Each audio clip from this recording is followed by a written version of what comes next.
Okay, so welcome everyone. My name is Erik Bohnhorst. I work for NVIDIA. I'm a solution architect for Grid. I've been with NVIDIA now for 4 to 5 months.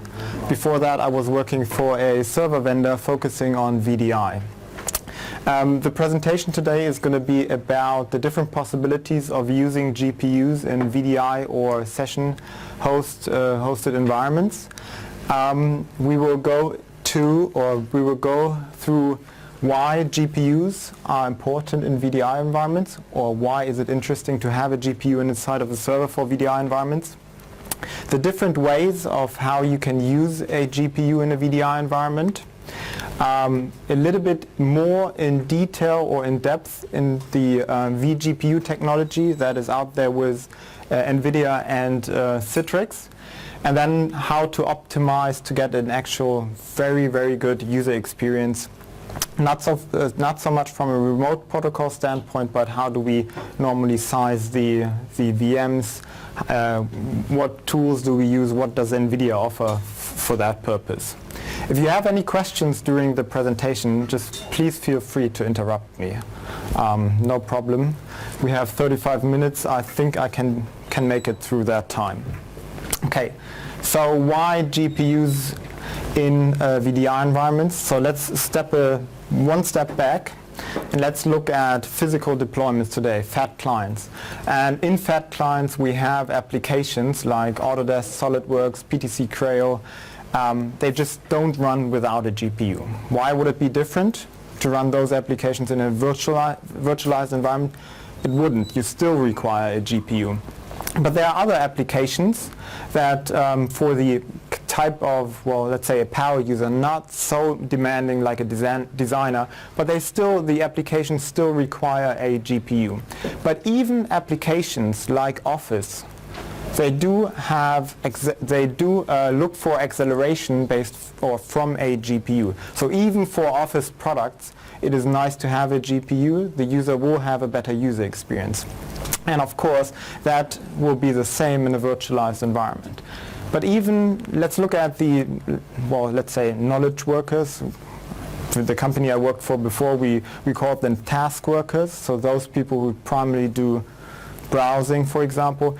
Even some web-based applications that are based on WebGL, they only run if you have a GPU. And then, of course, Windows. Windows 7, for example, looks for a GPU. It accelerates the experience based on a GPU. And since GPUs are important or can accelerate your user experience on a physical desktop, they can do that in a virtualized environment as well.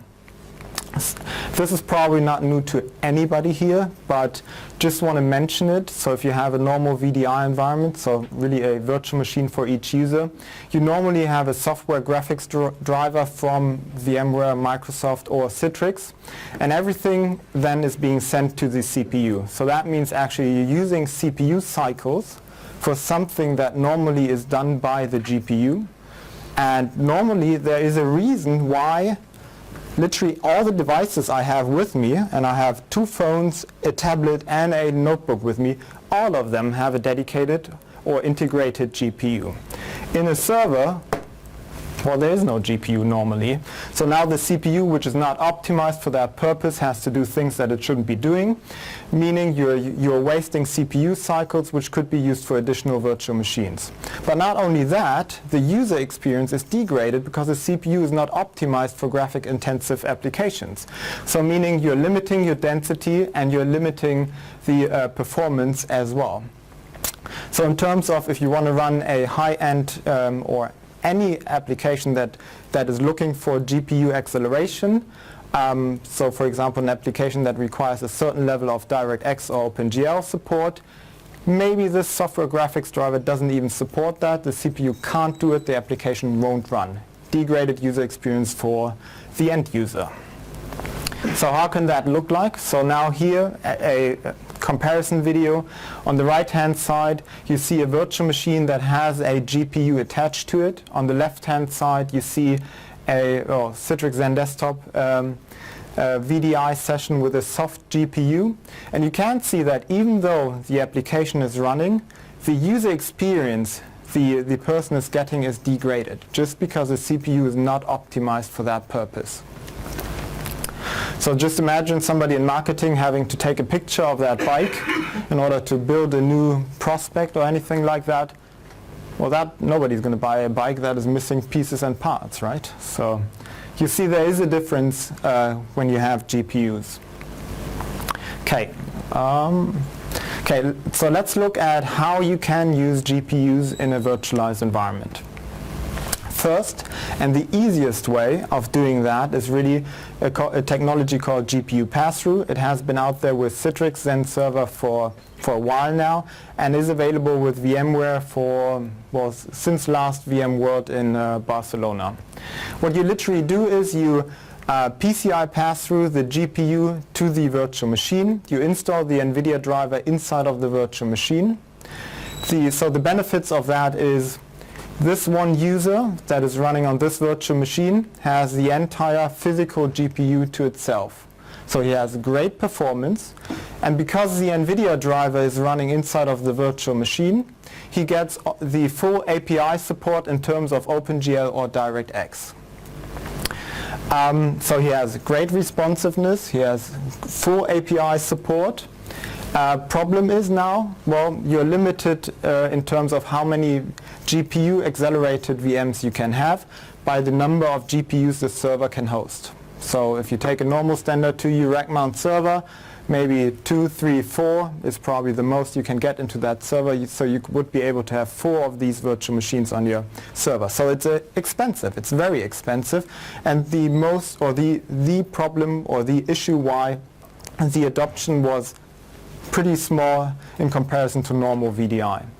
The other negative part is VM portability. So because you have hardware dependencies from the virtual machine to the physical GPU, you can't do things like, in case of VMware, vMotion or Citrix ZenMotion.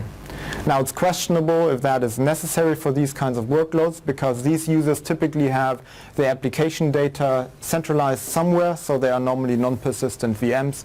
So who cares about vMotion or ZenMotion? So this is the first possibility in using GPUs in a VDI environment. Second possibility or second technology out there is the API intercept module, or also called the shim driver model. What you really have here is that you can actually share the GPU, the physical GPU, among multiple users. So that's good. So density is increased. It works like so. So what you do is you install the NVIDIA driver on the hypervisor. You have your virtual machines running, and then you have a software graphics adapter from VMware or Microsoft, because those are the only two solutions that support this technology. So good thing is now you have VM portability because it can actually run on GPU or CPU. Density is great as well because multiple users share one physical GPU. That's good as well. Responsiveness, well, it is a shim driver module, meaning that anything the VMware or Microsoft graphics driver inside of the virtual machine picks up in terms of API, DirectX or OpenGL calls will be passed on to the NVIDIA driver on the hypervisor and then passed to the GPU to actually do the workload. So you're literally adding latency. And there are other limitations in terms of OpenGL and DirectX support. So for example, in a VMware environment, so this in VMware terms, this technology is called VMware VSGA. It only supports DirectX 9 and OpenGL 2.1. DirectX 9, I always forget how old that is, but it's at least 10 years old. And DirectX and OpenGL 2.1 is, I think, from 2006 or something. So it's very limiting. And then you have a limitation as well in terms of how much frame buffer, so GPU memory, you can actually assign to a virtual machine. In VMware cases, it's 512 megabytes.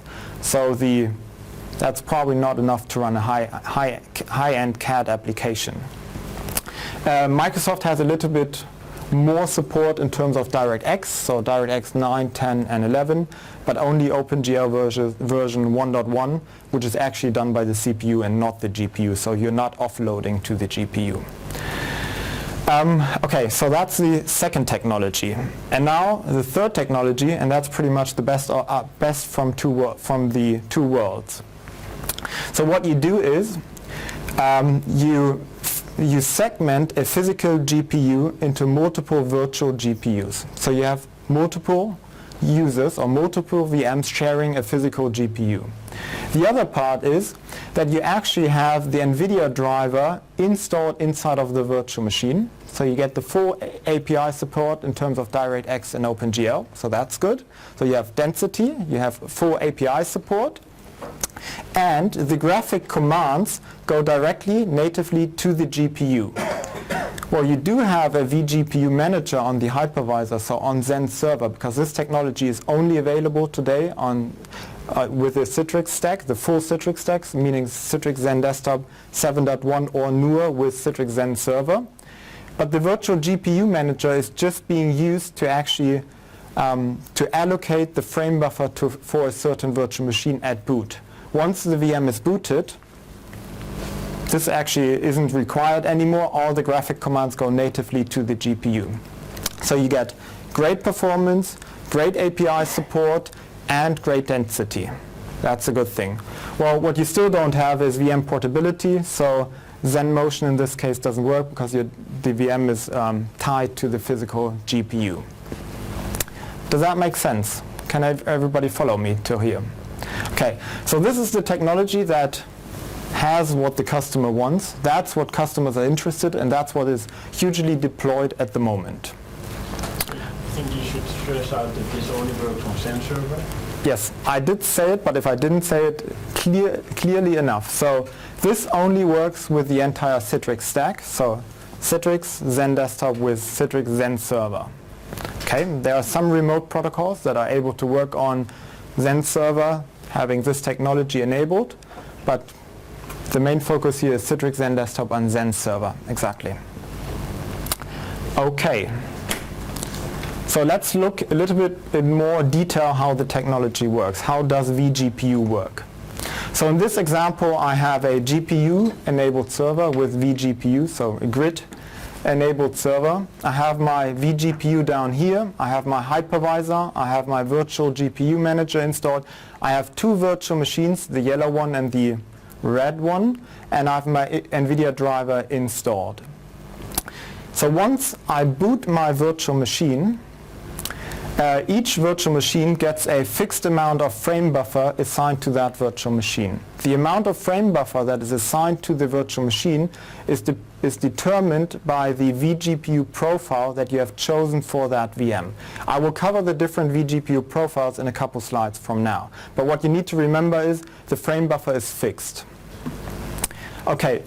The current architecture for our GPUs is called Kepler. And within Kepler, the Kepler architecture, every GPU has multiple hardware channels. Channels are used to post work by the NVIDIA driver to the GPU. We separate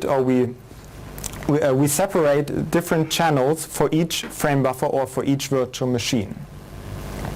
The channels then are exposed to the NVIDIA driver by the PCI bus through so-called base address registers. The base address registers are then managed by the CPU memory management unit. So what that allows us to do, or what it makes sure of, is that the NVIDIA driver in the yellow VM is only able to communicate to the bar that belongs to that specific virtual machine and to the frame buffer of that virtual machine. So it makes sure that the yellow VM cannot access the frame buffer of the red VM or the other way around. So it's like a police. It's making sure only valid access or access requests can be managed. So this is how we make sure that the NVIDIA driver can only access the frame buffer that belongs to that specific VM. on a grid card today, we have other engines as well, the GPU engines. And these engines are, for example, the 3D engine. The 3D engine is by far the most powerful engine on a GPU. That are our CUDA cores, for example. We have thousands of CUDA cores in some of the GPUs. There are other engines as well. We have a copy engine. We use the copy engine to move data in between the frame buffer or between the frame buffer and the system memory that belongs to that virtual machine. And we have a hardware encoder and decoder for H.264 streams. Important to know is that all of these GPU engines down here are managed by a time-shared algorithm, so exactly like a hypervisor works. Meaning that if the yellow and the red VM want to work or use the 3D engine at the same time, everybody is going to get 50% of the time, but during those 50% of the time, they get 100% of the CUDA cores. Okay? It also means that if virtual machine 1 or the yellow VM wants to work or wants to use the 3D engine and the red VM does not, it does mean that the yellow VM gets 100% of the time, 100% of the CUDA cores of the 3D engine, right? So that's a good thing, and what we're seeing at the moment is that customers are actually figuring out that, well, not everybody is rotating exactly the same image at the same time, so they can actually load balance very, very efficiently. Okay, was that clear? Okay. Next part is GPU isolation. So before we spoke about how the NVIDIA driver, or how we make sure that the NVIDIA driver can only access the frame buffer or system memory that belongs to that particular VM, and that is done by the CPU memory management unit. Weird word, okay. So now the other way around. How do we make sure that the 3D engine that is now working, for example, for the yellow VM, can only access the frame buffer that belongs to that particular VM or the system memory that belongs to that particular VM? Well, we use exactly the same concept like a CPU does. We have a GPU memory management unit on the board. We then use VM page tables, so each VM has a page table to translate addresses, and then we make sure, that's how we can make sure that the 3D engine can only access the frame buffer or the system memory that belongs to that virtual machine. Okay. Now a little bit to the products. Who knows the NVIDIA grid cards? Okay, half about that. Okay, so there are two NVIDIA grid cards. The NVIDIA grid cards are the GPUs or the cards that NVIDIA builds for remote desktops, no matter what kind of concept it is. If it is GPU pass-through, if it is API intercept module, or if it is vGPU. These are the cards to use. There is the NVIDIA Grid K1. The K1 actually has 4 GPUs on the board. Each GPU has 192 CUDA cores and has 4 GB of GPU memory. Each one of these 4 GPUs has the performance of a K600. So if you know the NVIDIA Quadro lineup, which is the professional GPU lineup, the K600 is something like an entry-level to mid-level GPU. So this card gives you 4 of those. So what you can do is you can do GPU pass-through with 4 VMs on this one board. The K2 itself has 2 high-end Kepler GPUs. Each GPU has 1,536 CUDA cores, so you can see it has way more performance. Each GPU has 4 GB of GPU memory, but much faster memory. It's GDDR5 in comparison to DDR3. So that allows you to have, for example, 2 users in a GPU pass-through mode, or separated with the vGPU technology into multiple users, and we will look into the profiles in a second. Okay, so these are the 2 GPUs. What's the list price of these? Oh, list price. Love that question. Just, no, ballpark. Is it? Okay, so we don't sell directly, so it will depend on which OEM you go, but like a street price would probably, and I know this is being recorded, so I will stand here for the K1, is about this much, 2 and 500, and the other one is 4 and 500. Okay? Okay, so coming to the vGPU profiles, I did mention it now. You're also recording. Yeah, I know. That's why I didn't want to say it, but I didn't. I couldn't do it. I was too stupid for it. Yeah. Okay. So coming to the vGPU profiles. So a grid K2 you can use 4 different profiles on a grid K2. The first profile is the K260Q. The K260Q has 2 GB of frame buffer. It supports 4 screens, and the resolution is up to 2560 times 1600. So that means because a grid K2 has 2 physical GPUs, right? Each one has a performance of a K5000. Each one of those has about 4 GB of GPU memory. If you divide the 4 GB by 2048, you get 2 users on a GPU or 4 on the entire grid K2 board. Then you have the grid K240Q, which is literally the half of that, so you get double the amount of users on a system. Important to understand is that there are differences between a queue profile and there are profiles that don't have a queue. So for example, the grid K200 or the grid K100 on the K1. The queue profiles are the Quadro certified profiles. So that's what the application vendors will certify against. That's where the application sees it's a Quadro enabled device and will automatically tune itself for because it knows that there's a Quadro GPU behind it. The not queue profiles are really for those standard task users, knowledge workers that do a little bit of Office, do a little bit of Flash and so on. Okay, so what can you do? As an example, on a grid K2 you have 2 physical GPUs, so physical GPU 0, physical GPU 1. You can have, on the one physical GPU you can have the K240Q profile, and on the other one you can have the K260Q profile, for example. That is a valid configuration.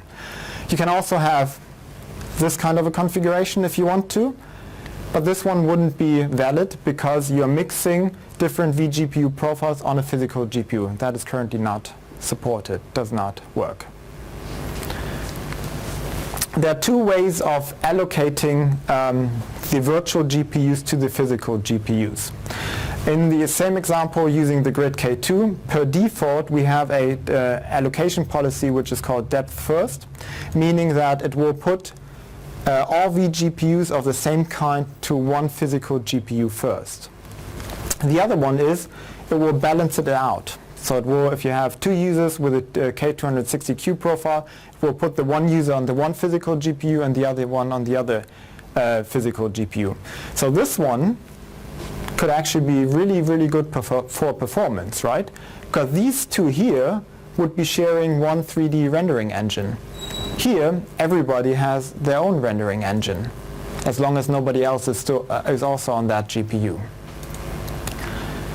Okay, so delivering great remote graphics. So we will cover a little bit user high performance graphics remote protocol, and then how to tune the platform. In terms of a high performance remote protocol, NVIDIA has a Grid SDK. It really comes down to a couple things. The most important things is that we offer APIs that the remote protocol vendors can use, the so-called Monterey APIs, that allows the remote protocol to capture either the entire desktop or just capture the pixels of an application, which is NFIFR and NVFBC. The other thing is, and currently and unfortunately no remote protocol is yet using it, is we have an NV encoder, an H.264 encoder on the GPU itself. So we are looking forward to the first remote protocol vendors to use actually hardware-based H.264 encoding. There is one protocol that has announced that they will do it, which is nice DCV. In the next release, they will have hardware-based H.264 encoding. But the other remote protocols that are named here in some way use the Grid SDK to capture, for example, to capture the desktop or the application window. Yes? So how can you find the information when people are going to use the encoder? Because there's a lot of technologies out there right now, more than this you have on the screen. Yes. I don't think there's a central page that would list it. So you have the grid forums. Yeah. Put it in the grid forums. I know you're active, and we will answer to that if you have a specific, if you want to know it for a specific protocol. But you could also ask the question in general, and we would, I'm sure, would put a list down and say, this remote protocol supports that part and that part and that part. If that's interesting. I think it's good for general for people to see all the technologies that actually support this. Yeah, I agree. Does make sense. Okay. Okay, tuning the platform. I do get in my role within NVIDIA, I do get a lot of questions in terms of how do I configure this environment, how do I optimize it, which GPU do I use, and how do I make sure that I'm taking the NUMA architecture into consideration. So I'll cover those topics a little bit. So one thing I often see, which is a huge problem, and the user experience will be degraded if you don't assign enough vCPUs to your virtual machines. I've just had a case where in Turkey a customer only put 2 vCPUs for a high-end CAD environment because he thought, well, the CPU is great enough, everything is going to work. It didn't. So at least have 4 vCPUs, maybe even 8 vCPUs. Just remember the H.264 encoding almost uses an entire vCPU. Also be aware that most of the applications require multiple cores, so that will be the same in a virtualized environment. Very important, enable all the P-states. If the server that you're using has a performance mode in the BIOS, activate it. Don't use something like balanced mode. That does make a big difference as well. Use sufficient RAM. Memory overcommit in a vGPU environment does not work. So make sure that you have enough memory assigned to that virtual machine, and you probably want to reserve it as well.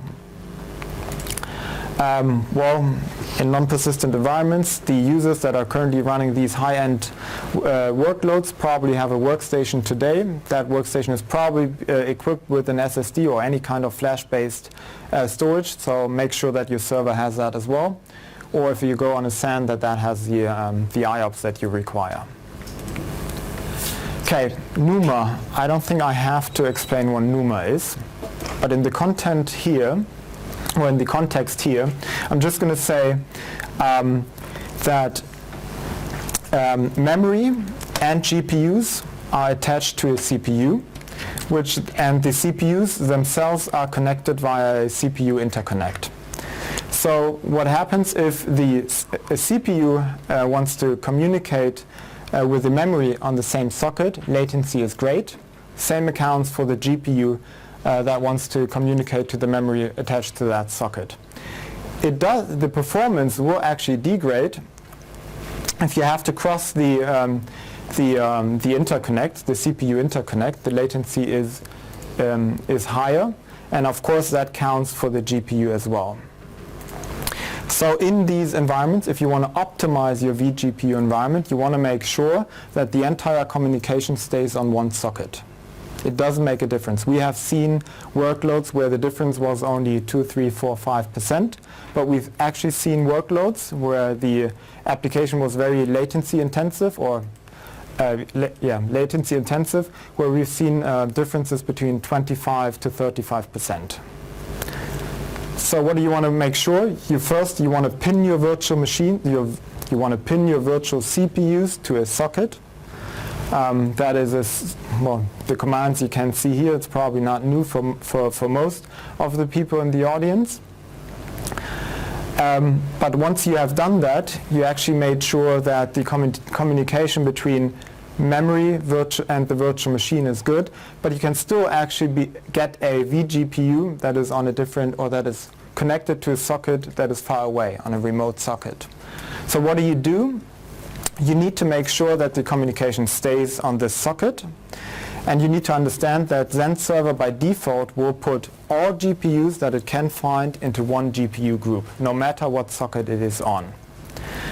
So if you look at XenCenter, how does it look like? You will see that there's one group which is called the NVIDIA Corporation GK104 blah blah blah GPUs, and the different vGPU profiles. So it doesn't distinguish between where the GPUs are.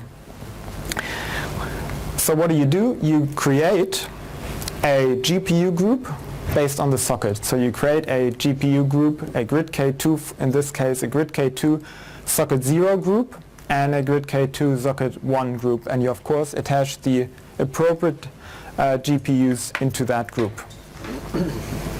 These are the commands. I'm not going to go in more detail into the commands.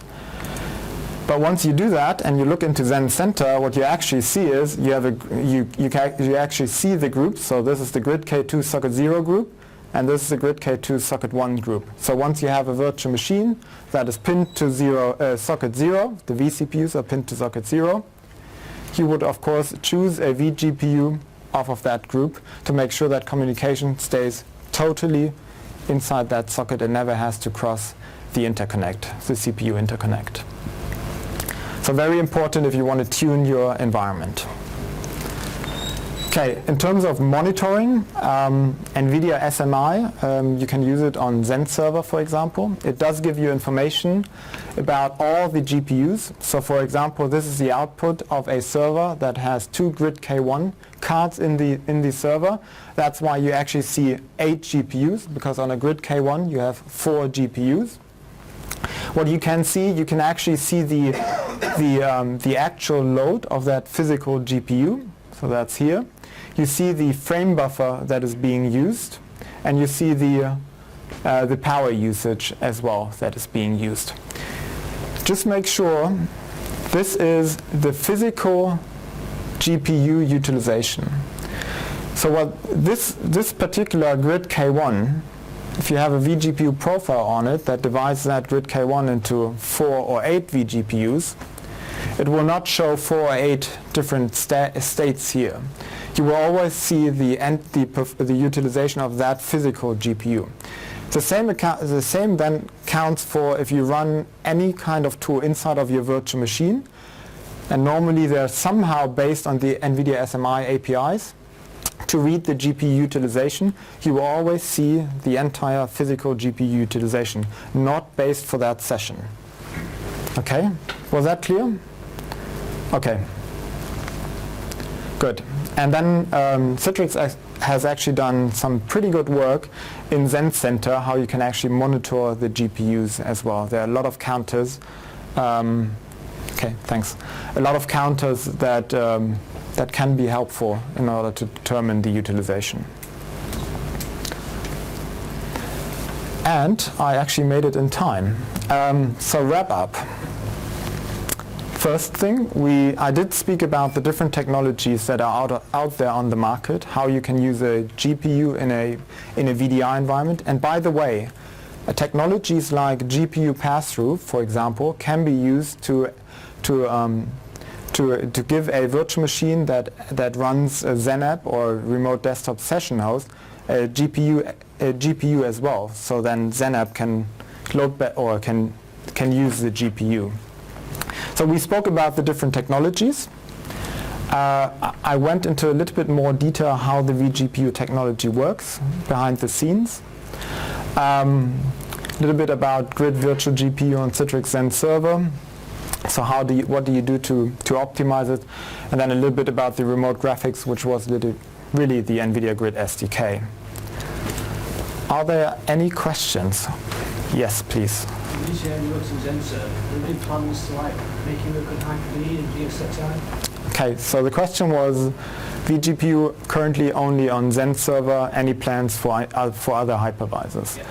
So NVIDIA had their own conference late March in the US, where VMware actually came on stage and announced with NVIDIA that they will have the vGPU technology as well. So you will see that on the next version of vSphere. But from time perspective, don't expect general availability this year. You might see a technical preview though. What about Hyper-V? Hyper-V, nothing so far. In terms of KVM, vGPU no, but with the next version of Red Hat, and I think it's in public beta already, you can do GPU pass-through. Okay. Yes? Yes. Talking about the GPU pass-through, so let's say the one-to-one. Yes. The documentation always says per user, but it's actually per VM, right? Yes, correct. So if you have a shared desktop, you could have shared GPU using the dedicated pass-through. Then I was wondering about if you compare the vGPU between Xen Server and VMware, there's a huge difference in performance because VMware, as you said, is using virtual drivers. But if we talk about GPU pass-through, I think it's called VDGA in VMware. Correct, yes. How does that compare to between Xen Server and VMware? Okay, multiple questions. So let me try to gather them. So comparing GPU pass-through on VMware and Citrix was one of the questions, right? Yeah, well, so let's say it runs a server-based protocol. Okay. With many users on one XenApp or RDS. Okay. So if you do, so that's pretty much XenApp you're talking about, or remote desktop session host, right? Exactly. Okay. So what most customers do is they do, as you already mentioned, they do GPU pass-through to a virtual machine where XenApp or remote desktop session host is running.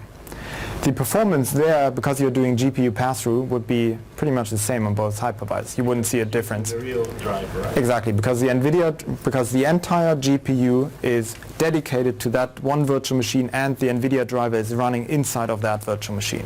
Okay? So, let's say if a customer is now using VMware as their hypervisor platform, Yes.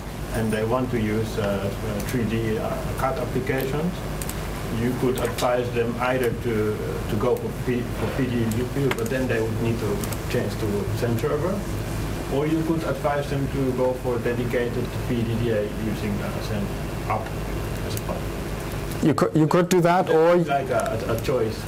yeah. I mean, yes. You could. What I tell my customers as well is that you can start now with GPU pass-through, so VDGA on VMware. Once vGPU is available, they can just update it and put just more users on that system. So we wouldn't be expecting a lot of performance difference from vSphere as the hypervisor in comparison to Xen Server. Exactly, yeah. Okay.